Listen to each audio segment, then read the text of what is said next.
राधे राधे, हरे कृष्ण। ओम श्री तुलसी नमः। तुलसी जी भगवान विष्णु की अत्यंत प्रिय हैं, इसलिए उन्हें हरि प्रिया भी कहते हैं। और देवउठान एकादशी के दिन तुलसी जी का विवाह शालिग्राम भगवान जी से किया जाता है। लेकिन जो भक्त इस दिन तुलसी जी का विवाह कराने में समर्थ नहीं है, उन्हें देवउठान एकादशी के दिन तुलसी माता की पूजा कैसे करनी है, ये आज की इस वीडियो में आप जानेंगे, इसलिए वीडियो को आप पूरा जरूर देखिएगा।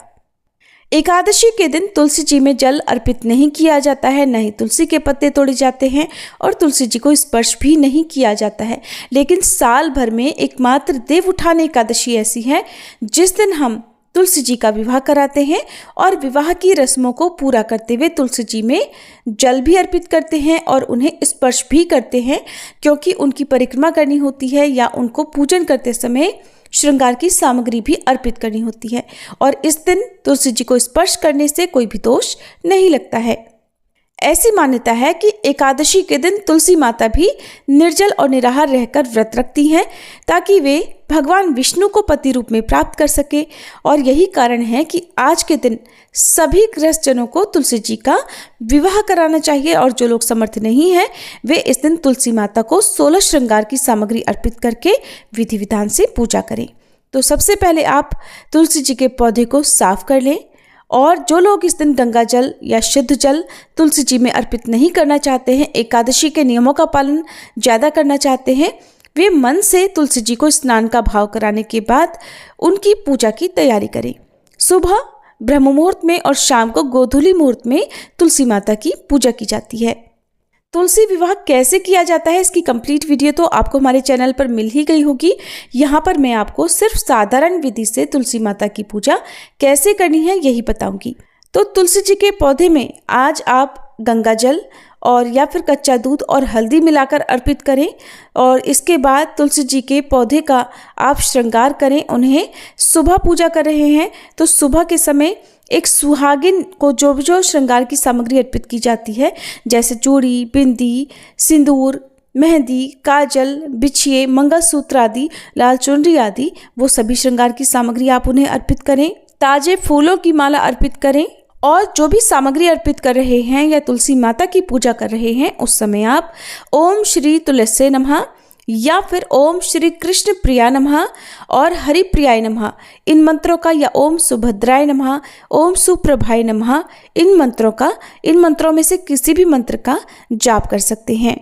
फिर शुद्ध घी का या तिल के तेल का दीपक जलाकर तुलसी चालीसा का पाठ करें, तुलसी माता की कथा का श्रवण करें और सबसे अंत में कपूर जलाकर आरती उतारें और क्षमा याचना करें।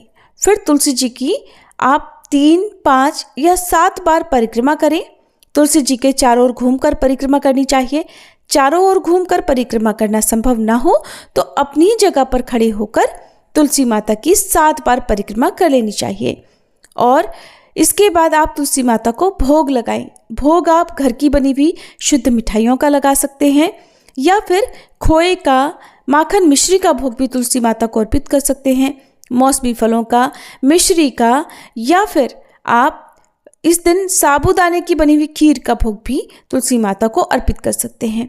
देवउठान एकादशी है तो पूजा में आज के दिन अक्षत का प्रयोग नहीं किया जाता है। अक्षत की जगह पर सफेद तिलों का प्रयोग करते हुए आप तुलसी माता को सफेद तिल भी अर्पित करें। कुछ विशेष मंत्रों का जाप तुलसी माता के समक्ष बैठकर करना चाहिए। मंत्र हैं ओम श्री कृष्णाय नमः, ओम गोविंदाय नमः, ओम श्री विष्णवे नमः, ओम हरे नमः, ओम माधवाय नमः, ओम श्रीधराय नमः, ओम दामोदराय नमः। अगर आप विवाह नहीं भी करा रहे हैं तो भी आज के दिन आपको तुलसी माता के विवाह के गीत गाने चाहिए, भजन कीर्तन करना चाहिए और तुलसी माता के साथ साथ शालिग्राम भगवान जी का भी आपको भजन कीर्तन करना चाहिए। तुलसी माता की सच्चे मन से पूजा करने पर घर में स्थायी लक्ष्मी का वास होता है, संतानहीनों को संतान सुख मिलता है, दाम्पत्य जीवन में प्रेम बढ़ता है, घर से रोग, शोक, दरिद्रता और भय का नाश होता है। और ऐसा घर जहाँ तुलसी जी विराजमान होती हैं, तुलसी जी की पूजा सेवा सच्चे भाव से की जाती हो, वो घर साक्षात वैकुंठ धाम के समान हो जाता है।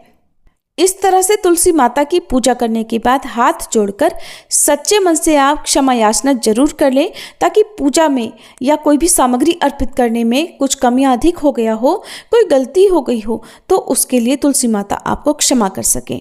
जिस घर में तुलसी माता की सेवा और पूजा सच्चे भाव से होती हो, उस घर पर भगवान विष्णु की कृपा सदैव बनी रहती है। तो इस तरह से आप तुलसी जी की पूजा सेवा करें और प्रसाद रूप में सभी लोगों को बांटें। जो भोग आपने माता तुलसी को अर्पित किया है उसे प्रसाद रूप में स्वयं भी ग्रहण करें और सभी लोगों में बांटें।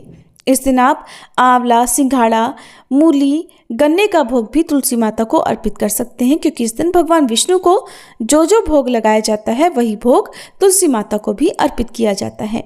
भगवान विष्णु को या भगवान कृष्ण को इस दिन जो भी भोग आप लगाएं उसमें तुलसी के पत्ते जरूर रखें। अगर तुलसी के पत्ते तोड़ना भूल गए हैं तो तुलसी जी के अपने आप गिरे हुए पत्तों को जल से धोकर भी आप उन्हें अर्पित कर सकते हैं।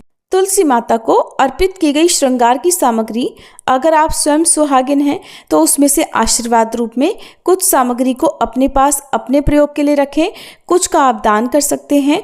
और अगर कुंवारी कन्याएं भी तुलसी माता की पूजा कर रही हैं तो आशीर्वाद रूप में चूड़ी, बिंदी या फिर अन्य मेहंदी जैसी चीज़ें या काजल आप अपने लिए आशीर्वाद रूप में रखकर उनका प्रयोग करें और बाकी का दान किसी निर्धन सुहागिन महिला को कर सकती हैं। ये थी आज की वीडियो। उम्मीद है आपको पसंद आई होगी।